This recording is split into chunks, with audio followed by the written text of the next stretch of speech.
Madam আপনার order. বোন তুই? ম্যাডাম অর্ডারটা নিন, আমার অন্য জায়গায় অর্ডার দিতে হবে। নিন।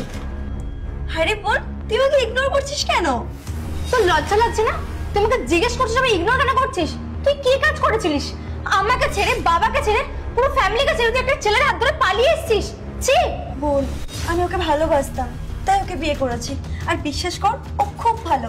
আর ওসব বাদ দে, বল বাবা কেমন আছে? তুই কোন মুখে জিজ্ঞেস করছিস বাবা কেমন আছে? তুই এই কাজটা করেছিস না, বাবা কোথায় মুখ দেখাতে পারছিল না, আর যার জন্য বাবা করতে বাধ্য হয়েছে। তুই ভাবতো একটা মেয়ে হয়ে বাবাকে বাধ্য করেছিস, তোর লজ্জা লাগা দরকার। এখন ভাবলি না, আরে বাবা মুখ দেখাতো কি করে? আর আমার কথা তো ছেড়েই দে, লোক বলে যাচ্ছে আর আমি শুনে যাচ্ছি, কোনো উপায়ও নেই, কারণ আমার দিদি এরকম একটা নোংরা কাজ করেছে। কি কি বলছিস তুই? বাবার আমাদের মধ্যে নেই? না না, এটা হতে পারে না। এই শোন, তোর এই কুমিরের কান্না না আমার সামনে কাঁদিস না। এখন কেন কাঁদছিস? যখন এই কাজটা করেছিলিস তখন তো মনে হওয়া উচিত ছিল, আর তখন তোর ফার্স্ট প্রায়োরিটি হয়েছিল তোর ভালোবাসা। বাবা কোথায় গেল, বোন কোথায় গেল, তুই এগুলো এখন ভাবলি না? আরে তোর জন্য তোমার নিজের লাইফটা পুরো হেল হয়ে গেছে। একে পাড়ার লোকের কথা আর কোনো ছেলে ওটা দূরেই থাক। বাবা যখন চলে যায় তারপরে বাবার কাজ করার জন্য আমাদের যেটুকু জমানো টাকা ছিল না সব খরচা হয়ে গেছে। আর আমাকে দেখ এখন আমি ডেলিভারির কাজ করে চলছি। আর কি তোকে বলবো, তুই বুঝবি কি করে? নিজে তো কখনো কাজই করিসনি, আর টাকার মর্ম ভালোবেসেছিস না, তোকে তখন তোর বডি সবকিছু দিয়ে দিচ্ছে, আমাদের কথা ভাবার দরকারই নেই।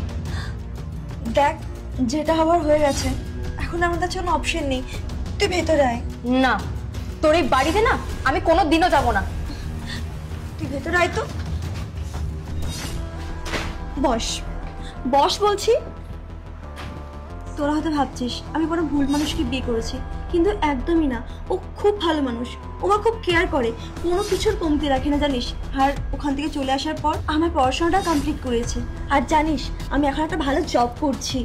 ইভেন ও আমাকে অনেকবার বলেছিল তোদের সাথে কন্ট্যাক্ট করানোর জন্য, কিন্তু আমি না সাহস পাইনি। তুই তো জানিস বাবা কত রাগী, সেই জন্য। আচ্ছা বোন, তুই একবার সাথে মিট কর আর দেখবি ও আসুক, ওকে বোনের মতন ট্রিট করবে। তুই বিশ্বাস কর, ও সত্যি খুব ভালো। এই শর্ত, এসব তেল মাখানো কথা না আমার কাছে বলিস না। তোর হাজবেন্ড তোর চোখে তো ভালো হবে, আমার চোখে তো ভালো না। আর তোদের জন্যই না আমার বাবা আজকে আমার সাথে নেই। তুই এইসব কথা আমার কাছে বলিস না। তোর কি দরকার তাড়াতাড়ি বল, আমি এক্ষুনি যাবো। দেখ বোন, বাবা তোর একার না, বাবা আমারও খুব খারাপ লাগছে।